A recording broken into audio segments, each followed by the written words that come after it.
Welcome to the JD Remedy.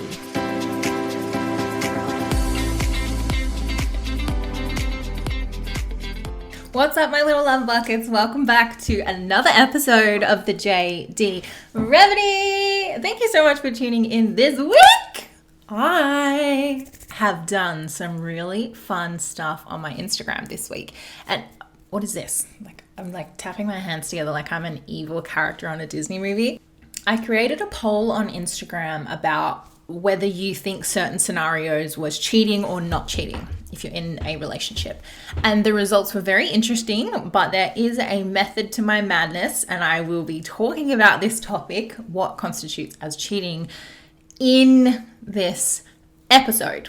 But before we dive in, how the fuck is everyone? How y'all doing? What's going on? I do have a recommendation for you guys. Okay. I watched this documentary the other day called Our Father. And if you've seen it, you know how fucking crazy it is. If you haven't, strap yourselves in. It's going to be a wild ride. So, as with all of my recommendations, there are a few spoilers as to what happens. But obviously, because a lot of the stuff that I watch is true crime, you kind of know what happens anyway because it's a true story. But if you've never heard of this case and you don't want the spoilers, you can skip forward a couple of mignolas. But Our Father, it's about an obstetrician who runs his own business, and he specializes in, he's actually the go-to man. What are they called? Like the best in his field. Like he's very well sought after. And yeah, he helps women become pregnant. So he's a fertility specialist. And all the women in this community, he was well sought after. So all the women in this community were going to him.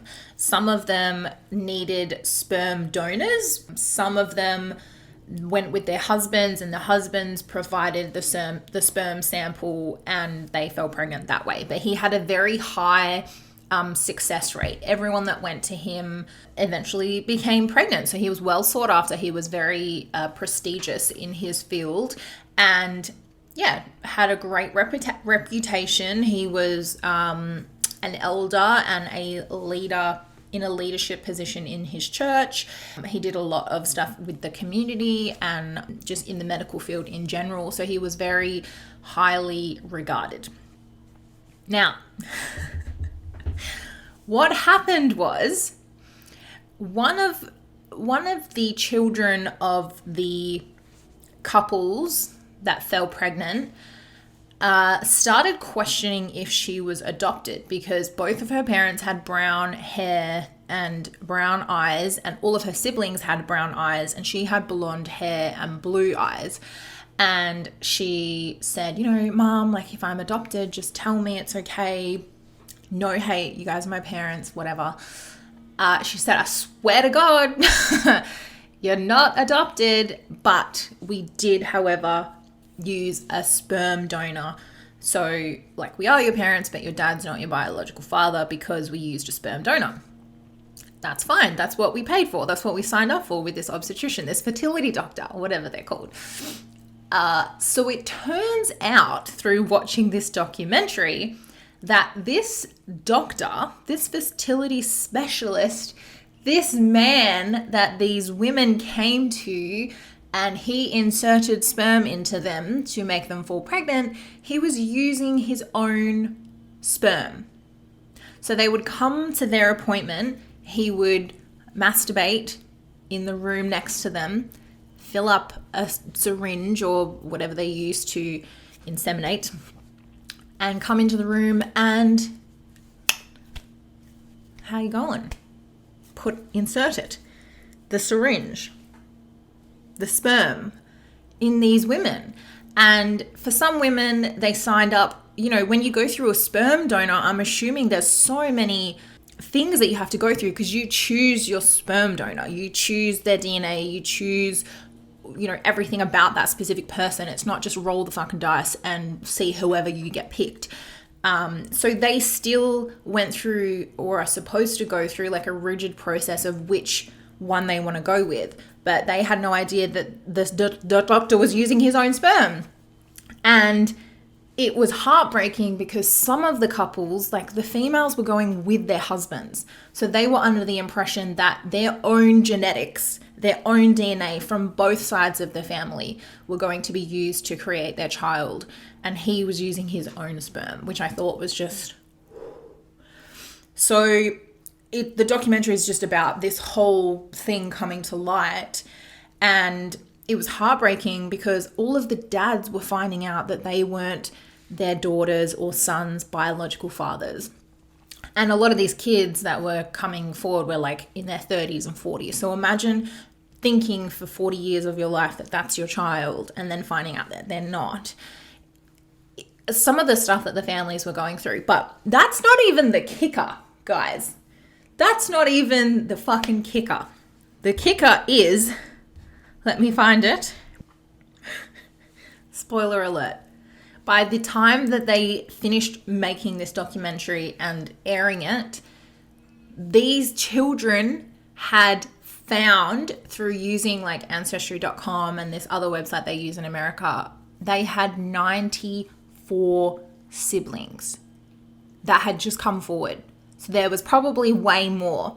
But the fucked up thing is, they were explaining in the medical field and fertility, like if you use a donor sperm, they're not supposed to use the same donor more than 3 times to prevent the possibility of multiple people in the community being related to each other.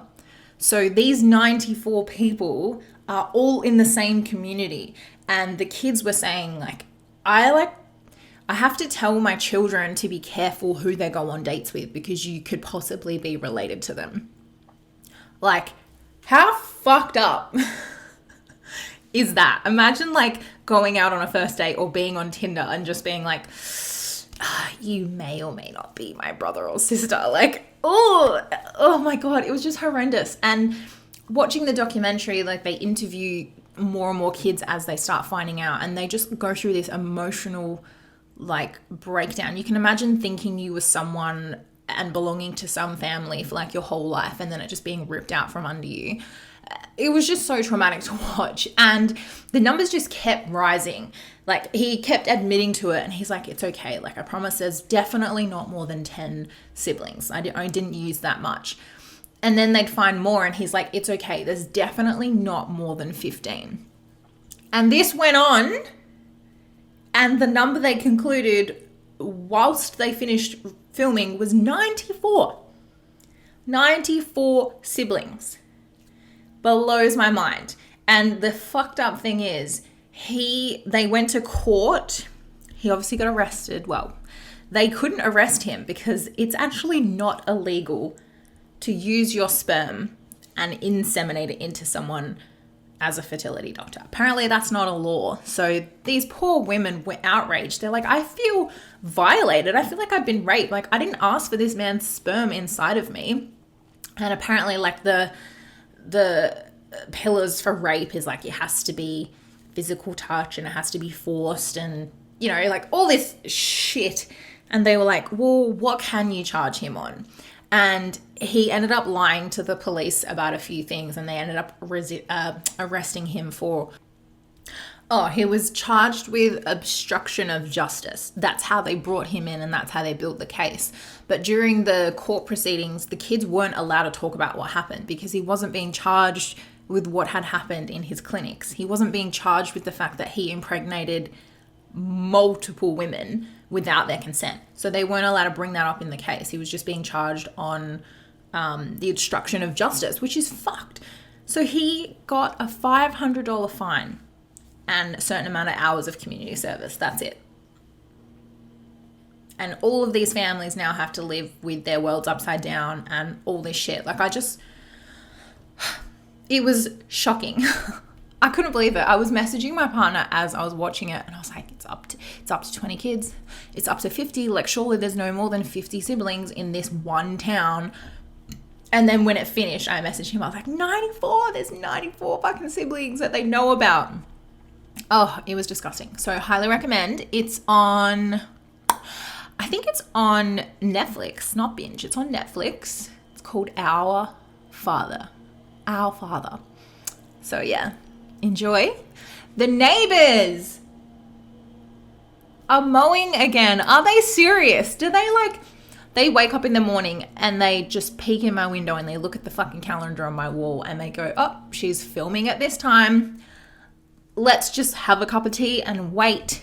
Let's relax. I'm not going to start the fucking lawnmower until she starts recording. Okay, let's get into the juicy stuff. So this week's episode, I'm going to talk about what constitutes as cheating. And do you feel like you've been cheated on?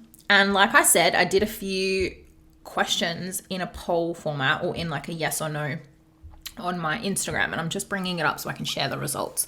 But there was a method to my madness. I didn't do this to cause riots in the streets or World War III in your home, and hopefully no divorces came from this. But the point is to start a conversation, whether it's with yourself or with your partner or with your friends. What actually constitutes as cheating for you? Interesting. But here are some of the questions that I went through.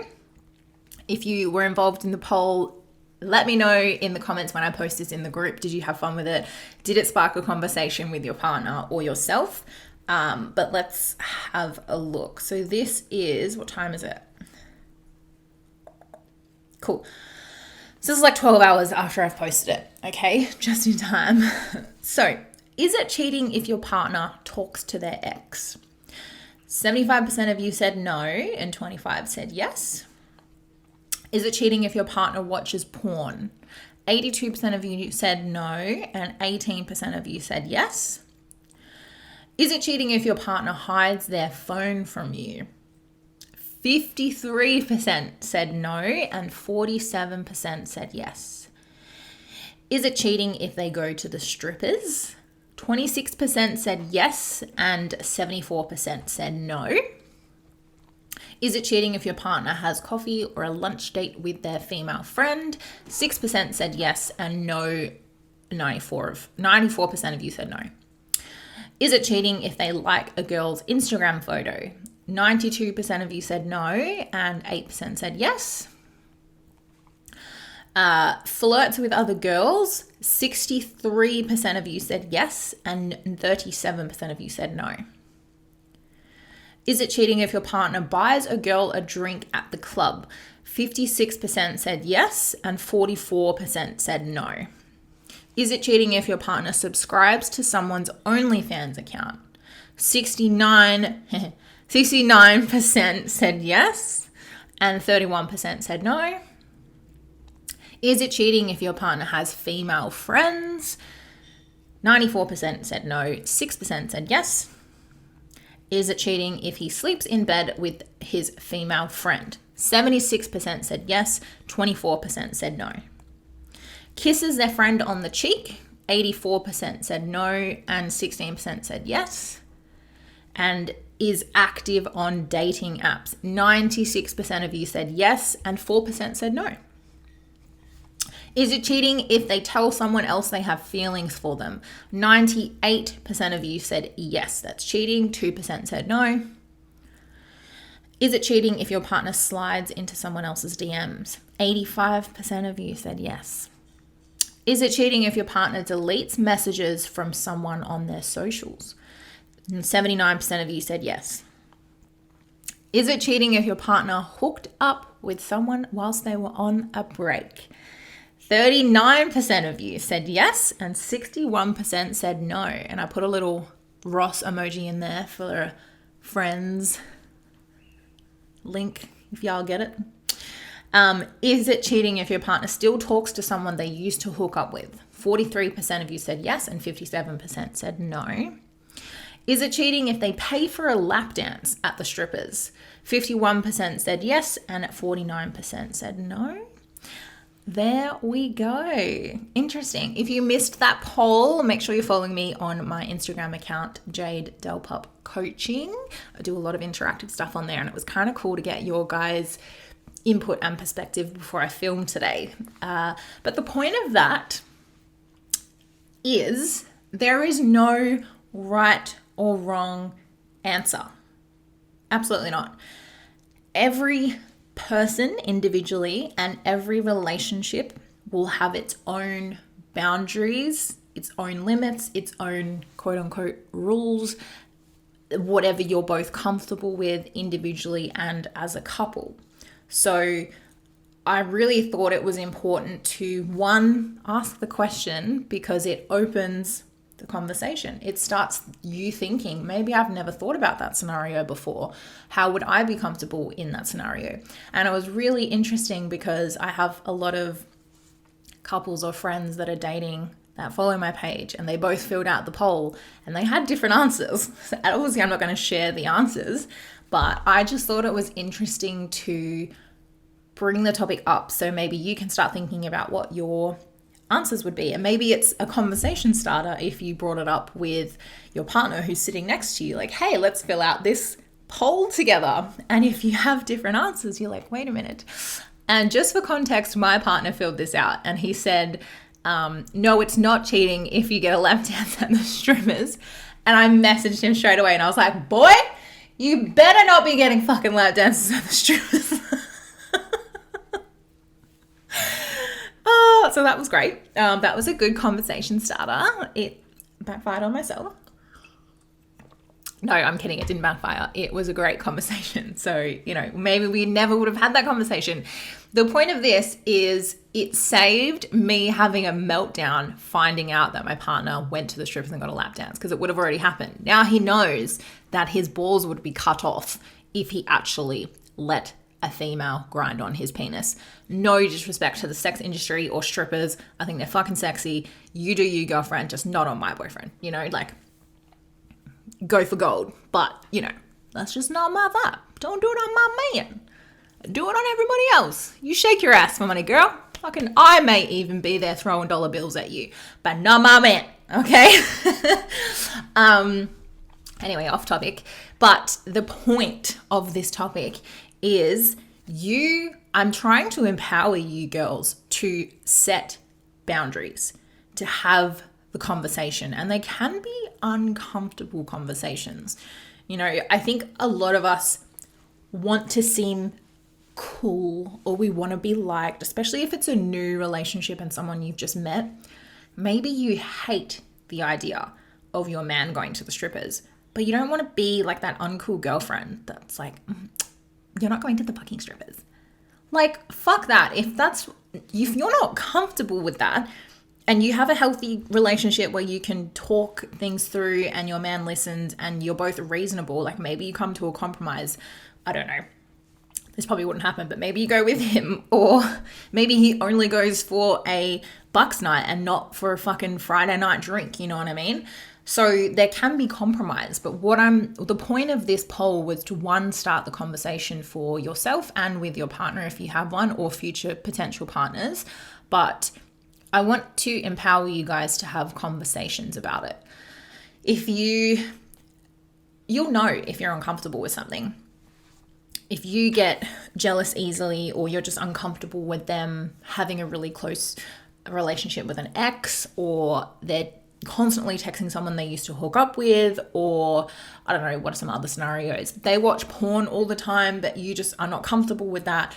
Whatever the situation is, and there's probably heaps of different scenarios that happen that I didn't put on those polls. But my point is, if it makes you uncomfortable, talk about it. And it doesn't have to be from an angle of, I don't want you to do this anymore, like you're barking orders at them or you're telling them how to live their life, because obviously, everyone can do whatever they want, but you have to respect each other. So start the conversation with, hey, this makes me uncomfortable. Can we talk about it? And that doesn't necessarily mean it'll change, or I hope it does if you have a nice partner, but it starts the conversation and you want to be heard. Maybe some of the stuff you're worried about is coming from a previous place of hurt, distrust, and trauma, or whatever it is. So are you projecting some of that past onto your current partner. So what I'm trying to get at is, can you have that open conversation with your partner, and can he reason with you, or can he, I don't like the word calm you down, but can he help you see a different angle, or can he help you build that trust up again? I think, and again, there was no judgment on these polls. Like, it was interesting because most of my friends filled the poll out, and I knew exactly what their answers were, because some of them have been through traumatic experiences. One of them has been a stripper before. So she was like, hell yeah, my man can go get a stripper. Do you know what I mean? Like, it's completely different depending on what your lifestyle is, what your trust level is, how you're connected to your partner, or how you want to be connected to your partner. I know if I filled that poll out, how old was I when I was in that relationship? Wow, I'm old as fuck. If I filled out that poll 15 years ago when I was in that very traumatic relationship, my answers would have been very different. And it's interesting relationship by relationship. Like, I have slept in a bed with a friend while I had a partner. No worries. My partner also slept in a bed with a friend when I was with him. No worries. Like, would there be some partners some of my exes that I wouldn't even let stand in a room with another fucking female? Yes, because I didn't trust them. Do you know what I mean? So depending on the person, depending on how much work you've done or want to do, I think the answers to those poll questions will be different. And I think we don't really know what scenario we're going to be in until we meet someone new, or we have a different boyfriend and they may do things differently to your previous partner. Maybe they have more boy nights. Maybe they go to the strippers for fun. You know, maybe they have a porn addiction. Maybe, you know, like, you come across different scenarios and different challenges with new partners as you meet new partners. And it's important for you, because you're not going to change. Like, who you are as a person, your values, your beliefs won't change, but who you date will.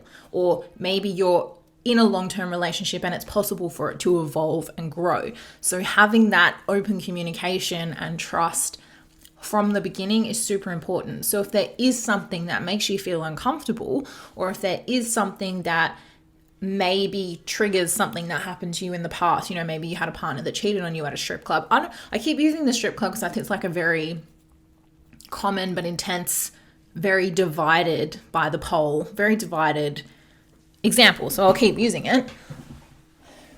But maybe something happened to you with that example, you know, and a new partner may not ever dream of cheating on you. So have that conversation of, hey, like, I just want to let you know I feel a little bit uncomfortable when you go to the strippers, not only because I was cheated on last time my ex went there, but I just don't really appreciate you looking at other naked women. And it could be as simple as that, and depending on what he has to say back.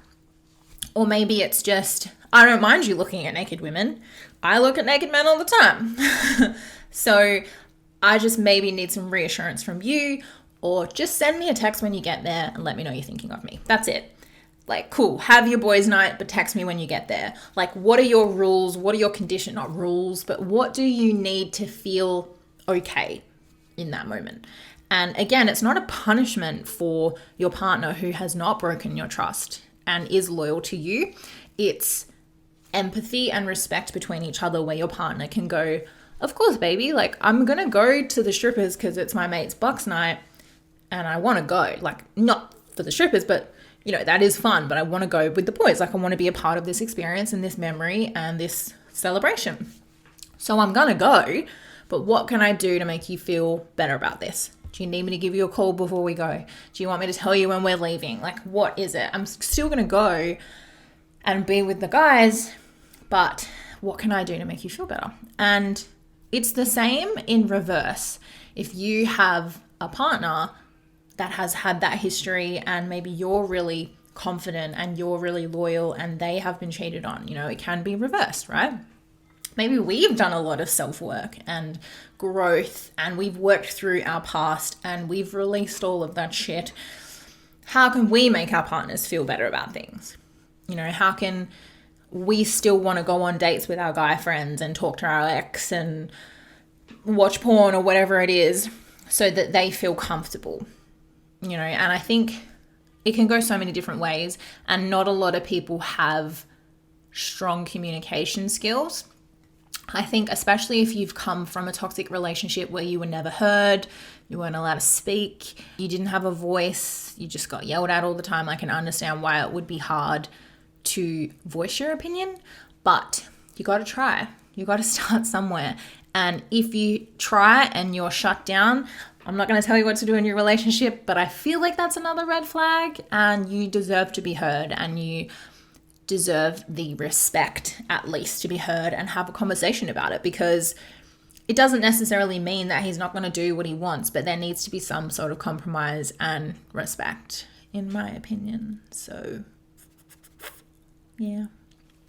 So, for you, if I said what constitutes as cheating, I think cheating isn't always physical, right? Cheating doesn't have to be a physical act where they physically cheat on you. You know, anything where your trust is broken. Are they messaging someone else? Have they told someone else they have feelings for them? You know, are they saying stuff behind your back? It's like cheating is breaking that trust. So whatever breaks your trust, where you feel that you can no longer trust them, they've cheated, right? There's emotional cheating, there's physical cheating. It goes in a numerous amount of ways. So make sure that you have a full understanding of what your boundaries are, what you're comfortable with. And the hard thing is, unless you explore every possible scenario that there is, which is probably impossible to do, you're probably going to have the hard conversations once something has happened that you're uncomfortable with. So for example, you'd never heard this podcast, and they went to the strippers and they got a lap dance, and you have never had that conversation before. In his mind, maybe he doesn't feel like he's cheating on you. Maybe he doesn't feel like he's disrespecting you because he's like, oh, this is normal. Like maybe his ex let him do it. And then he comes home and talks about it because he's not hiding it from you. Winner. You go, what the fuck? Why would you get a lap dance? Like, that's fucked. You just cheated on me. So it's about having that conversation of, okay, I'm really upset that you did that, but obviously we have never spoken about this before. I would appreciate it if you didn't do it again, because it makes me feel really uncomfortable. It makes me feel like you've broken my trust. Like that's another woman's body. Like whatever your reasoning is, you have to unfortunately have the conversation once it's already happened. But again, if you come from you know your partner better than me.